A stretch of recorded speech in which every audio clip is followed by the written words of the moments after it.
ապրիլին գնացել եմ Արցախ ապրելու։ Այսինքն քո համար դες կասկած չկա ընդհանրապես գնալ չգնալը։ Զանգեց ասեց, «Հավ գքաս մեր հետ, եթե դու կաս, գնանք»։ Հետո նահանջի հրաման ստացա։ Հետաքրքիր նահանջ է, ոնց կարա 1200 հոգի շրջափակման միջից դուրս գա։ Попытки с их стороны, то есть провести какое-то серьезное нападение, не было. Не знаю. Դուք շփման մեջ եք մտել արդեն հետաքրքրի հետ։ Հենց մարխողը բացում է, կարակալը սկսում է։ Դեռ այնտեղ པարզ էր արդեն ինչ։ Ծիր էր։ Ծիրու կինո էր էլի։ Որի ռացիան վերցնում ես, դες ինձ ալիքը հաթաթերթով ստուգում ես, ով կա կապի մեջ, ով կա կապի մեջ, կապի վրա ոչ մի դուրս չէր գալիս։ Հրամանեղակ նահանջի։ Դուք չեք որոշել։ Հրաման տվողը ով է։ Չգիտեմ։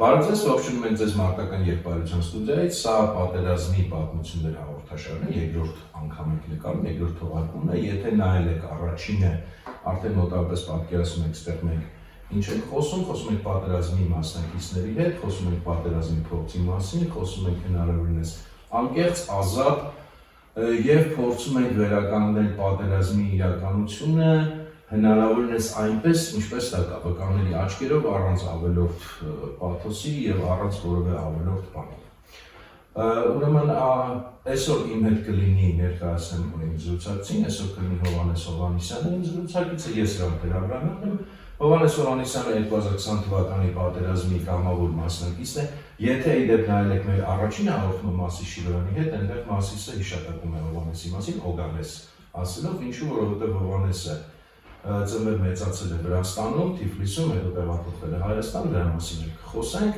եւ մի բան էլ ավելացնեմ, անցյալ հաղորդման ժամանակ ուրեմն տեխնիկական որոշ խնդիրներ ունեցանք, դուք էլ շատերը դա նշեցիք, ուրեմն կապված ձայնի հետ, Մասիսի հատկապես ձայնը մի քիչ լավ չէ ձայնագրվել, ասեմ, որ ոնց որ թե այդ խնդիրը լուծել ենք եւ նաեւ ասեմ, որ հենց ինքը Մասիսը շատ օգնել է այդ հարցում, որ այդ տեխնիկական խնդիրը դուրս գա։ Հիմա արդեն ասենք բուն զրույցի, Հովհաննեսին ես շատ կարճ ներկայացրեցի, ասացի, որ Վրաստանում է ծնվել եւ Թիֆլիսում կոնկրետ ավելի ծնվել մեծացել է, հա, եւ դրա հետ կապված նաեւ ուզում եմ ասեմ, որ եթե պահի տակ, այնպես ստացի, որ անցնենք նաեւ ռուսերենի, քանի որ Հովհաննեսին որոշ դեպքերում կարող է ավելի հեշտ լինի այդպես, սա ուղղակի զգուշացնում եմ, ուսամ ոչ որ դրանից չի ներվի, որտեվ բուն բովանդակությունը խոսակցության կապ չունի, թե որ լեզվով ինքը գրում։ Հովհաննես ջան, նախ սկսենք նրանից, որ դու լինելով վրացահայ մեծանալով Թիֆլիսում, ինչպես ստացվեց, որ ընդհանրապես եկար Հայաստան։ Նախ եկար Ղարաբաղ, չէ՞, ինչքան հասկանում ես։ Առաջին անգամ 2007 թվականին եւ ինչպես ստացվեց, այսինքն ի՞նչն էր քո որոշման հիմքում, ինչու որոշեցի Հայաստան գալ։ Ոնց ասեմ, երևի 12 տարեկան էի, կամ 15 չեմ հիշում։ Այն մոտ վախտերն էր։ Այս լույս չկար, բան չկար։ Գիրք էի կարդում։ Պապաս եկավ, ասաց, «Էս ինչ ես կարդում»։ Չեմ հիշում, ժուրնալն եմ կարդում։ Նեսի դուր ինձ, սպասի ես քեզ գիրքը տամ։ Բերեց Գևորգ Մարզպետոնի։ Կարդացի, դուրս եկավ։ Դե բիբլիոթեկա մեծ էր տոնը։ Я начал потихоньку Դերենիկ Դեմիրճյան, Ռաֆի գրքերը սկսեցի կարդալ ու դրանից բոլոր ռուսերեն չէ՞ երևի։ Հա, բոլորը ռուսերեն, հա։ Սկսեցի կարդալ ու սկսեցի, ոնց ասեմ ճիշտ, начал интересоваться, кто такие армяне вообще, на самом деле. Ну, папа что-то там в отрывках говорил, но начал интересоваться, мне стало затягивать во все это. С возрастом уже там где-то 20-21 год. Хотелось побывать, но я был здесь маленький, Гюмри. То есть ЧССР основном? Нет, Гюмри я был 90, после советских времен, 95-й год. Я помню, там скандал Палац Вичаковый. Это 2001 թվին էլի եկա Գյումրի, լիքը բարեկամ կան դեռ։ Էլի սենց տեսա, բայց ամեն գալուց ես զգում եմ ոնց որ տուն գամ։ Սկսեց նույնիսկ այդ բյուրը մեր քանդած վիճակում ես գնացել։ Քանդած վիճակում, հա։ Սկսեց քաշեց այդ տիպի, որ Վրաստանի ես բարձր ծառայությունս Զուտոպես հրակոչիկ բանակում Վրաստանի։ Այնտեղ մի քիչ բան էր, որտեղ սկզբից զրակոչիկ, հետո արդեն կոպտեսված աշխատանքի պես եկեք։ Ու տեղափոխվա, արդյոք փորձեցի паспорти դիմել, взять гражданство. Ну, приехал, мне здесь, по-моему, очень хороший парень, Эдуард Абрамян, с этим совсем.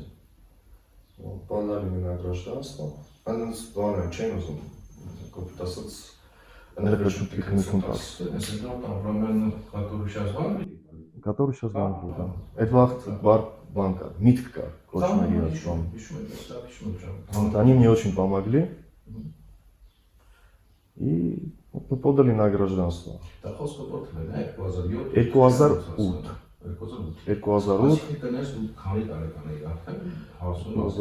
26. Вот. И с марта декабря это, если еще сказал, как бы на электризованный город был. И не хотели пускать на сдачу экзаменов. То есть сдача экзаменов в Конституции как-то не указано в законе, на каком языке ты имеешь право сдавать экзамен на получение гражданства. А они почему-то требовали на армянском. Ну, так как есть салателен. Русакан допрос.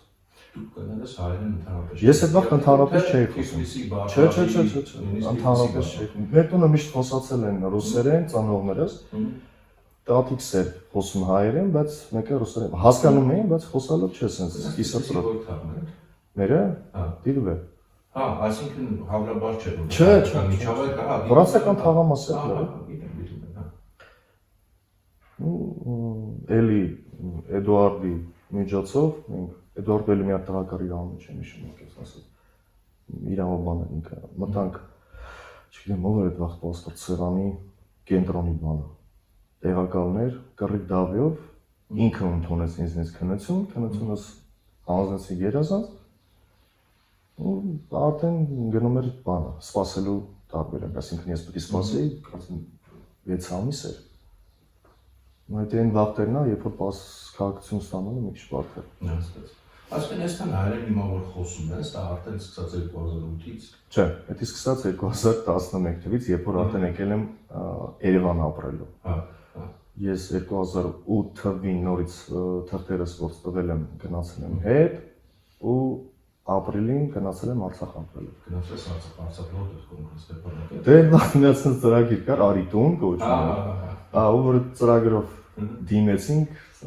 ես արդեն հասկացա, որ այնտեղ Արիտուն չէ, մի քիչ ուրիշ բան է։ Գործ գտա, աշխատում եմ։ Ստեփանակերտ։ Հետո որոշեցիք տեղափոխվել։ Իմ առաջի բարբառը եղել է Ղարաբաղ։ Ստեփանակերտի բարբառ։ Հասկացա։ Որտեղ Արցախի բարբառը խառը տեղերով։ Իվապաստան դրանն ես դիապետում, գրական հայերեն ես դիապետում։ Գրական հայերեն փորձում եմ դիապետեն, բայց հետո տեղափոխվեցիք Երևան արդեն։ հա 11 թվականին արդեն տեղափոխվեցի։ 2016 թվականի պատերազմը երբ որ եղավ, կարծեմ կամավորագրվել ես, հա, բայց հասել ես քեզ դες ուղարկել են ճամբար, այսինքն բուն մարտական գործողություններին չես մասնակցել, որքան հասկանում։ Այսինքն եղանակ է, ազրևային։ Լավ հիշում եմ հետո։ Գնացի կենտրոն զինքամ, դե կենտրոնի գրանցել եմ դուս։ Շատ լավ է, որ եկել ես, գրանցել եմ։ Անցավ 2 շաբաթ։ Այդ ապրիլի մասին է խոսքը 16 թվականին։ Անցավ 2 շաբաթ զանգին, բա քո ասածը ուժի մեջ է, ասի իհարկե, բա արի։ Դե այնտեղ ոնց ասած լուրը կարդալով չէր կապանվել։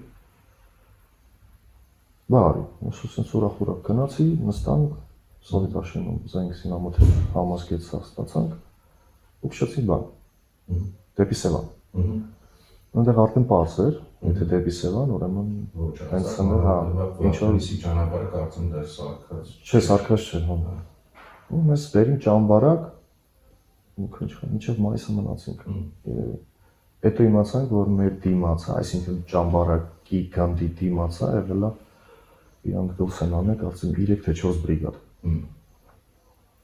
Արցախնիկովներ, հա։ Գանք արդեն 2020 թվականին պատերազմը սկսվում է, դու նորից կամավորագրվում ես եւ երբ ես հասնում հոկտեմբերի կեսերին Հա, նույն 16 թվականի փորձը ինձ ասեց, որ ավելի լավ մի քանի օր սպասես։ Սպասեցի մի քանի օր, գնացի, ես ու իմ ընկերս։ Այսինքն կամարտը ստացված չկա ընդհանրապես գնալ չգնալը։ Ոնց հասկացա կոմոդ է ծրագիրը սենց սկսված որ գնալը պարտադիր է զուտ մի քանի օր սպասել ես։ Եվ հետո ոնց է որ հասա։ Դե գնացինք մենք էլի ես ու իմ ընկերս ու մեծ ծանոթացա 16 թվականին արետ եկնենք ճամբարակում։ Դրանքը։ Չէ, դրանքը չէ։ 16 թվականին իրար ծանոթացանք բան։ Ճամբարակում կասում ասում։ Ուղղակի այս դեպքում առաջ եթե տանում էին կոպիտ ասած սաղին մի տեղից, հիմա ամեն մեկը իր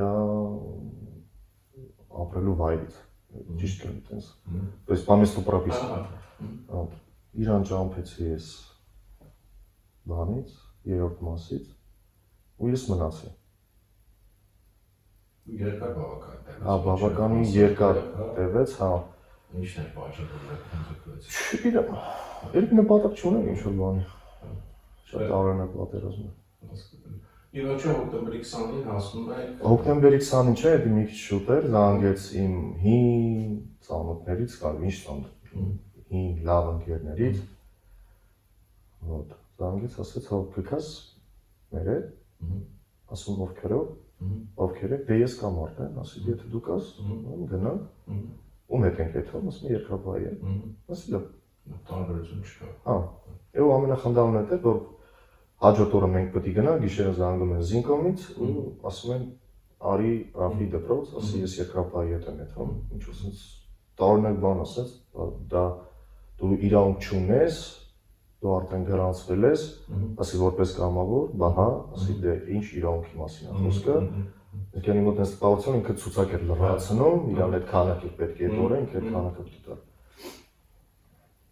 Բայց լավ է։ Դու երկրապահի հետ Ընդհանրապես կապ չեմ ունեցել։ Ես զանգեցի Սարգիս Միքայելյանին, Արաբգիրի երկրապահի ղեկավար էր։ Ինքը արդեն այդ հարցը լուծեց, իմ զինգրքույկը բերեց, հաջորդ օրը առավոտ գնալուց։ Հասկանալ է, ձեր առաջին տեղը որտեղ հասաք, եթե չեմ սխալվում, Ղարախանբեյլի կոչված այդ վայրը, չէ՞։ Առաջինը մենք ճիշտ ասած չգիտեինք ուր ենք եթում, վերջում դե ես մարտոնի 2 եղել եմ, որովհետև 11 թվականին ես դիմել եմ պայմանագրային աշխատանքի նա կոնտրակտնիկը поступил։ И իմ զորամասս պետք է լիներ մարտոնի 2, դեժավյու էր մոտս։ Գիշերը որ եկանք մարտոնի 2, մի քիչ սխալալ էր էլի։ 11 թվականին ինչքան եմ սպասել ԱՊՊ-ում։ Առավոտից մինչև ժամը 5-ը, որ ինձ ընդունել, վերջում ինձ ասին արդեն ժամը անցել է, գնա ֆրա հետ։ Ու նորից հայտնվում ես այդտեղ արդեն։ Ու նորից հայտնվում եմ արդեն, հա, ես սկի մտել եմ այն զորամասը շենքը, որի մեջ է սախոսակցությունն եղել, ասենց խնդալու բաներ էլի։ Հասկացա։ Արդեն դու պատերազմին անցնենք, մի փոքր եթե պատմես այդ սկզբի օրերը կամ որ հատվածները որ դու կարևոր ես համարում, այդ Ղարախանբեյլի ուղղությամբ, Մարտունի ուղղությամբ, մարտեր են եղել, չգիտեմ, գետակցություններ են եղել, ինչ ա եղել ձեր։ Մասիսը ոնց ասեց, ես բանի տարածքի ծանոթ չեմ, Ղարախանբեյլի գյուղն էր, առաջ որ եկանք, հենց առաջի օրը կամազով գալիս ենք, հետևի բանը բաց է, չէ՞, բրեզենտը, ականներն էր տրաքում, նորմալ այդում ենք պատերազմը, հասանք տեղ, իջանք, այնտեղ ուրիշ մարդիկ էին, իրանց փոխինք, այնտեղ սկսվող պարակություն է երևի, сторожи под обстрелом, как-то так, прямых каких-то боевых действий не было, ближнего боя как такового. В основном стреляли, они стреляли, наши стреляли. Սարսակման փորձեր չեն եղել իրաց կողմից։ Եղել է, պրոստը թևը այդքան մեծ էր, տարածքը շատ մեծ էր բավական, որ խոսքի իրանք փորձում էին այն կողմից մտնեին, որտեղից իրանց ավելի հարմար էր։ Մեր կողմը մի քիչ բան էր, բարդ էր, հարձակման համար։ Հետո նահանջի հրաման ստացաք, Մասիսի պատմածից եմ էլի ասում, որը օրինակ Մասիսը որքան հիշում եմ այդ նահանջի համար այդքան էլ միանշանակ չէր գնահատում, չգիտեմ դու ոնց ես։ Հետաքրքիր նահանջել, դա ես նախ եւ առաջ ոնց կարա 1200 հոգի շրջափակման մեջից դուրս գա։ Հիմա միջել Իսկ ձեզ ասում են որ դուք շրջափակման։ Մեզ ասել են որ ճամփ են փագա, դե փագելը խոսքի, չգիտեմ, բանակային терминов, то есть в оперативном окружении, может быть, они имели в виду, или дорога простреливалась, но может быть, да, то есть получался с их объяснений какой-то мешок, мы были в этом мешке, но там было достаточно людей, которые могли это горлышко расширить, почему-то никто об этом не думал. То есть ты думаешь, что реального окружения не было? Нет, как такового окружения не было. То есть, да, были обстрелы, да, не знаю, ну, попытки с их стороны, то есть провести какое-то серьезное нападение не было. Не знаю. Вы можете представить 1200 человек глубокой ночью? Это шум целый.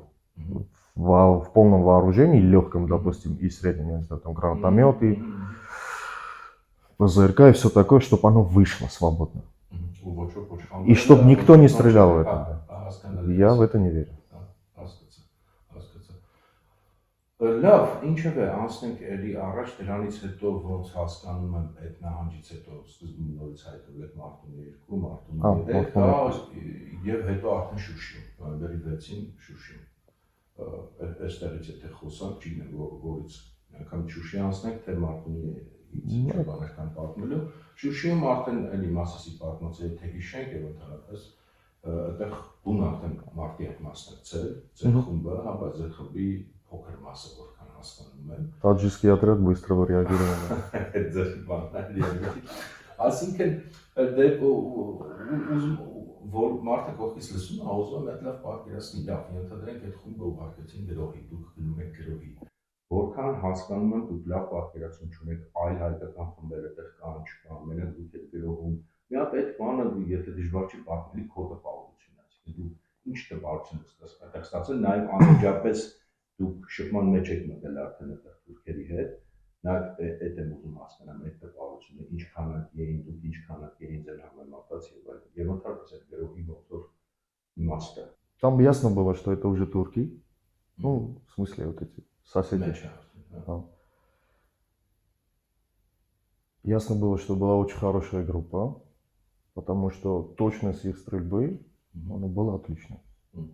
У меня перед глазами парень вот так пробежал, а сзади него стояла машина. И когда он пробегал, то есть на уровне его головы было раз, два, три, вот так 3 попадания. На уровне его головы, то есть стрелял, тот, кто стрелял в него, он стрелял достаточно метко. Притом они стреляли по большей части в ноги. Почему? Ну, раненого же надо вытащить. А кто приходит, их добивают. Вот. И туман был сильный. Вначале был туман. Странно, что они почему-то в тумане не дали приказ. Туман рассеялся только потом. Приказ наступать. Приказ наступать, потому что в тумане было подняться намного легче, намного проще. Շատ խիտ մարախ որ ես լավ հիշում եմ, ահավոր խիտ է։ Հենց մարախողը բացում է, կրակելը սկսվում էր։ Հենց մարախողը փակվում է, խախանդում է։ Դե չի երևում ոչ։ Ու բավականին երկար ճամփա էր, ասես որ գցեն ես մոտ 1 կիլոմետր ու կես, մենք Շուշվատանկից, եթե ավել չի, էլի Շուշվատանկից մի քիչ վերև, հենց վերջի շրջան, հա, վերջ պավարոտից հատեն դու հելնում ես Խաշմերուկա, դեպի Բերձոր, դեպի Շուշի ու դեպի Ստեփանակերտ, էլի այդ փոքր։ Այդ հասել եք դուք։ Մենք այդտեղ հասանք։ Բայց հասանք, գիտեք ոնց, ուրեմն տեխնիկան որ եկավ, երևի այս տեխնիկայի քշողները նախկինում BMW-ն քշել կամ էս ինչ են քշել։ Այդ տիպի արագ են բարձրացել, դա դիք է այնտեղ։ Մենք չենք հասնում իրանց հետևից վազը, ով որտեղ հասցրեց վազեց, ով որտեղ հասցրեց որ տեղը հասնի, այնտեղ վազեց ու պարկապ մնաց։ Ինձ անկեսն ասած չի սպասում որ Մասիսը գալու է, չի սպասում որ Պերիսյանն ասել է դու մի արի, դա այնտեղ բարձ էր արդեն ինչ։ Ծիր էր։ Մարախողը բացվա, մենք էլ միշեն էինք, հա, իրոք վերևից ներքև այնտեղ սկի մի հատ նորմալ ծառ չկա, որ ինչ որ քեզ սպայի պաշտպանի։ Ես ու էլի մեր մարտական ընկերը Հրանտը որոշենք երկուսով մեննել ուղղակի երբի կամ ես եմ արագ վազել կամ Հրանտը մի քիչ դանդաղ շարժվեց այդ բայտակ հենց հայտնա որ մենք բաժանվանք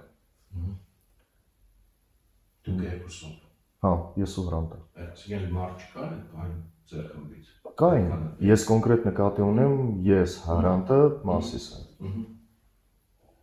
մենք իրար ցած բաժանվանք իմ կողս եղել է ձեր խմբից Չէ, բացի իմ խմբ ես կարող ասեմ իմ կողը, ով է, իմ կողս եղել է։ Հակոբը, օրիացական ապո էր։ Չէ, ինքը խաղապահ զորքերից էր, շատ լավ տղա է։ Հակոբը, մի հատ էլ Արտուր Հունուսյանն էր, թե ինչ էր իր ազգանունը, Հունուս են կանչում իրենց։ Շատ խնդալու, ազնվորություն, շատ ուրախ, շատ, չգիտեմ, ոնց ասեմ, պոզիտիվ։ Ու մի հատ էլ Ֆեդյային ասում է տղան։ Մենք 4 ենք։ Կոնկրետ իմ հետ։ Եղել է այս 3 իմ արդեն բարձրացել է Արդեն հասել ենք, հա, մենք վերջի կետը որը այս վերջի կետը մենք հասանք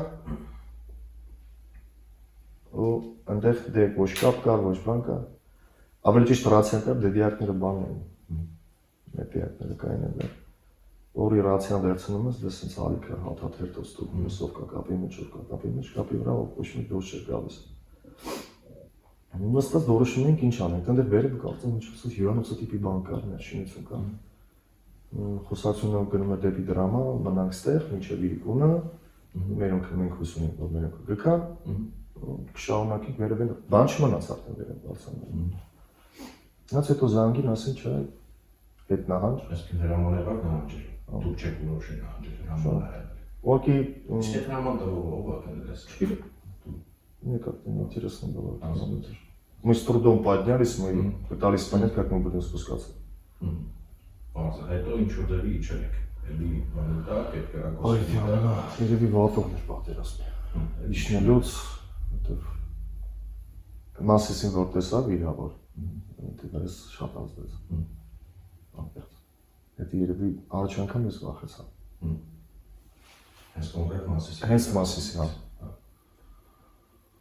Հովանես ջան, դա իհարկե պարզ է, որ մի քիչ ծանր բաներ են, ծանր նաև հոգեբանական հիշողություններ են, բայց ես ինչքան որ տեսնում եմ նկատել եմ դուք ընկերներով հավաքվում եք, խոսում եք, թեկուզ ասենք ձեր այդ խմբով, շատ անգամներ հումորներ եք անում, շատ անգամներ պատմություններ եք պատմում, մի քանի պատմություն, ասում մի քանի չէ, մեկ-երկու մի բան, այդ ես կուզենայի, որ ստեղեր հնչեր, որովհետև Ես ուզում եմ, որ մարդիկ նաև զգան էլի, որ այդ պատերազմի մասնակից լինելը մենակ տենց ասած դարդ չի, այլ նաև դուք ձեր մեջ այդ հումորներ ունեք, այդ կենսունակության զգացողություններ ունեք, եթե դժվար չի երկու բան, ինչ որ կհիշես, ինչ որ ճիշտ է։ Եղել է լիքը բան ա եղել, կոնկրետ Չարլզն ստեղծողը ես եմ եղել հիմնական Մասիսս եղել է ոնց որ իմ օգնական Հրանտի կյանքն էինք ուտում շուշուտ ու մի հատ էլ տղա կար էլի մեր ընկերներ տարիքով մեծ էր առաջի պատերազմը անցած Մոնթեի ջոկատում էր ինքը իր կյանքն էինք ուտում ու այդ հանակների վաղտով մեկ շատ դաժան էր որովհետև անգամ սենց լուրջ Такой серьезный артиллерийский обстрел был, хороший такая, сыпали от души. А темно, ничего не видно. Они на метров 30 дальше нас, как-то на высотке, они на склоне этой высотки. Они ниже нас, мы выше, и стреляют. И я иду, Մասիս каргат ели մեծ. Մասիսը նշվայնացավ, դա ուր ես կեզ գտնեմ ես մոտ բան, լուս խոչեմ վար, ասում դե գտի մի բան գտի, ասում չգտավ, Սենց հողի կտոր բացրի, шепортелюц разрыв снаряда и попадание этого куска в том месте, где они были, это произошло как-то одновременно. Сам он, Анька Русахосарин, и Русаринов, там отборный мат такой идет в сторону них, там всю женскую половину вспоминает он. Их карцовый там. Да, они подумали, что там что-то осколок прилетел, что-то тяжелое такое. И мы в этот момент решили пост оставить, ну там рядышком было, просто ходили друг друга. Мы спустились вниз, и они вот так, а земля там такая противная, как пыль, как будто или пудра, или мука. И вот они вот так целиком все белые, и нас на смех пробрало очень сильно. Ну, наверное, это психологическая какая-то что-то нервозность. Мы стали хохотать. Хохотали мы долго, пока они отряхивались. Вот. Один раз мы автомат разобрали целиком одному. Он опять же сам выбрал. Ну, развлекались как могли, да. Да, բովանես ջան, հիմա նորից մի փոքր ասած լավջացնենք խոսակցությունը, չնայած սա էլ լուրջ մասին է կանում, բայց ես ուզում եմ մի բան նաև քեզանից հարցնել, դու ոնց ես գնահատում քո փորձից ելնելով, քո տեսակից ելնելով։ Պատերազմը նախ կանգնացնելը ճիշտ էր թե սխալ, անկախ նրանից ուշիվերսիան թե չէ։ Հնարավոր է արդյոք շարունակել եւ ընդհանրապես այս ամեն ինչը մի կողմ թողած։ Ըստ քեզ հնարավոր է հաղթել այս պատերազմը, որովհետև շատ անգամ այնպես է հիմնավորվում, այնպես է ներկայացնում, որ դատապարտված ենք մեր պատմությամբ, որևէ շանս չունեինք եւ այլն եւ այլն։ Դու ոնց ես տեսել, զգացել այն ժամանակ քո փորձից ելնելով։ Все зависит от того, сколько потерь может вынести само население. Я не могу сказать, тогда видел они, что творилось, не видел. На месте не было такого ощущения, что люди сдались. Особенно те, кто пришли с войной. Те, кто попали под мобилизацию, это надо, наверное, у них спросить. Но все зависит от того, выдержит ли население высокие потери, интенсивность войны. И, в принципе, настрой, который есть.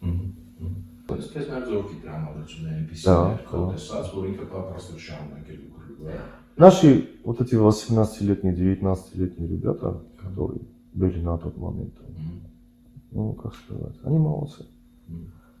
Они нас обогнали, они нас перегнали, они обогнали нас в моральных качествах, они намного более стойкие оказались, чем, допустим, мое поколение, намного более стойкие, намного более друг к дружку лояльно относились, то есть лояльно имею в виду, то есть они друг за друга воевали, они не столько, допустим, за окоп, за блиндаж или за что-то, сколько друг за друга. Это очень дорого стоит. Это хорошее поколение, хорошие мальчишки выросли. А и они могли еще долго воевать. Просто их, я думаю, надо было менять, что ли. А что касается техники, ну, а беспилотники там же в основном всю работу сделали эти беспилотники. То есть не этот Байрактар, который рекламирует, а то израильское оружие, которое не светилось, эти камикадзе. То есть уничтожением техники почему-то нашим казалось, что все, дальше воевать нельзя. Но как показывает практика на Украине, можно воевать и достаточно успешно. Нету ничего невозможного. Если в 92-м, если сравнить, там уже тоже 92-й год,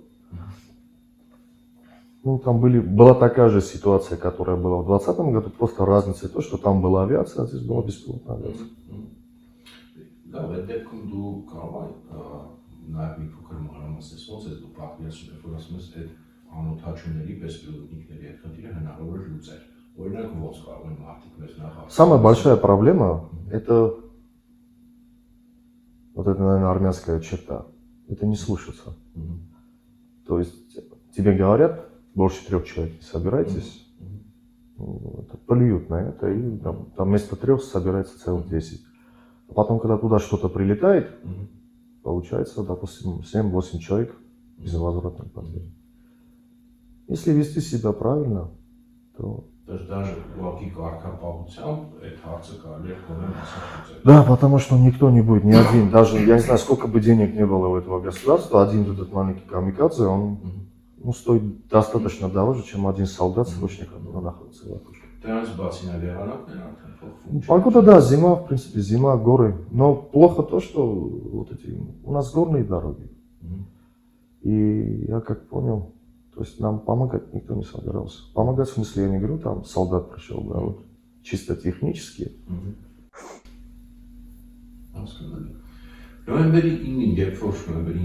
այդ գիշեր, երբ որ այդ խաղաղության այդ հռչակագիրը ստորագրվեց, դու Շուշիում էիր, թե որտեղ էիր։ Նոյեմբերի 9-ին. Հա, երբ ստորագրվեց արդեն այդ խաղաղությունը։ Нас после 6 ночи туда перевезли, потом оттуда 7 числа перевели нас в Карвачар, даже не 7, 8 ноября, и 9 нас повезли обратно на пересменку. То есть 20 дней прошло, нас должны были подменять. То есть никто даже не представлял, что будет в этот момент. Я просто помню, я из души вышел, телефон открыл. Новости почитал. Այդ պահի։ Ոչ թե հիմա եմ ասում հետագա, այլ հենց այդ պահի զգացողությունները Зло. Զլուսնաշկա։ На все. На кого?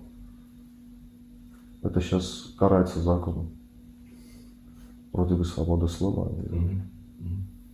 Այսինքն քո չարությունը այն իմաստով էր, որ դու չէի ուզում որ այդ ստորագրվի եւ համա այդ ժամանակ դա բացասական էր ընկալում։ То, что подписалось, это, по-моему, сломало не только армию, потому что армия оружием, по-моему, 20% с боями отдала, притом отдала не по вине солдата или среднего звена офицеров, там, я не знаю, лейтенант, капитан, майор, например, в Карахамбели нет Кимреси Тавайр, капитан Кочумов, это чем схвалил.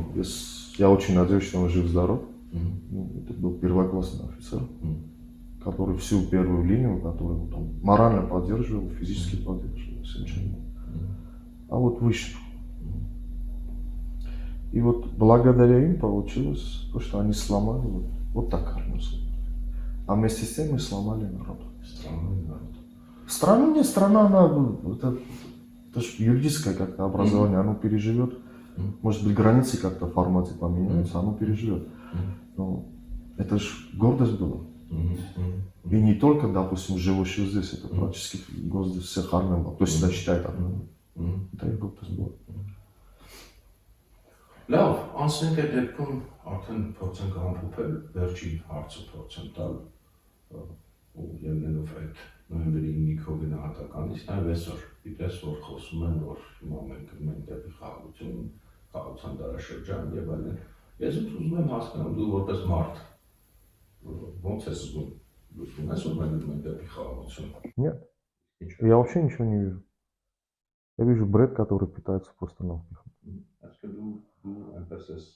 Я себя ощущаю папуасом, за которого белые дяди что-то пытаются решить. Это мое ощущение. А если бы ты решал, Никто никогда мир не подпишет со славой. Это исключено. Հիշեցնեմ, որ սա պատերազմի պատմությունների հաղորդաշարի երկրորդ մեր թողարկումն էր, երկրորդ փորձը ուսամ, որ հետաքրքիր էր, մենք ելի նորից անպայման կհանդիպենք, ստեսություն։ Ընկեր ունենք, հիմա ինքը ստե է Հայաստան ապրում, այն ոնց էր իր անունը։ Ռուբիկ։ Հետ նահանջի վախտով մոտ մի 20 կիլոմետր քայլել ենք, արդեն միացանց դիք էր։ Դիքը բարձացանք ու մոտ մի 3 կիլոմետրից թե 5 կիլոմետրից պրի Մարտունի 2-ի պոլիգոններ են։ Բարձացանք ու sense բարձր կանաչ խոտ է։ Իսկ այս վերջի мод 5 километра мне ботинок натер ногу очень сильно, и я как бы на массиса все время это. Массис меня тащил эти 5 километров, можно сказать. И мы втроем сидим, я Гранд Массис, а Рубик с той стороны прям на дороге разлегся. А я же говорю, земля там как пыль была. И что-то мы сидим, тихо так перешептываемся, разговариваем. И в этот момент машина проезжает. А у меня такое выражение есть, я только день своей смерти не знаю. У меня в голове так промелькнуло, я говорю, сейчас его задавит. И когда я это подумал, вопль такой, визг, меня машина переехала. И мы почему-то все втроем одновременно, я не знаю, вы этот ролик видели или нет, где сзади легковой машины где-то в России въезжает, легонько толкает фура, и она звонит матери своей, мама, меня фура убила. И мы почему-то все втроем, мы вспомнили, мама, меня фура убила, и мы стали хохотать, и в этот момент проходит Саймон, и он так, плохим словом, говорит, что вы лжете, скажет там, что вы лжете, балбесы. И мы так через смех, там, говорит, Рубика машина задавила, а он так, как задавил? Как задавил? Рубик, ты живой? Да, я живой, меня машина перевернула. И мы опять стали хохотать.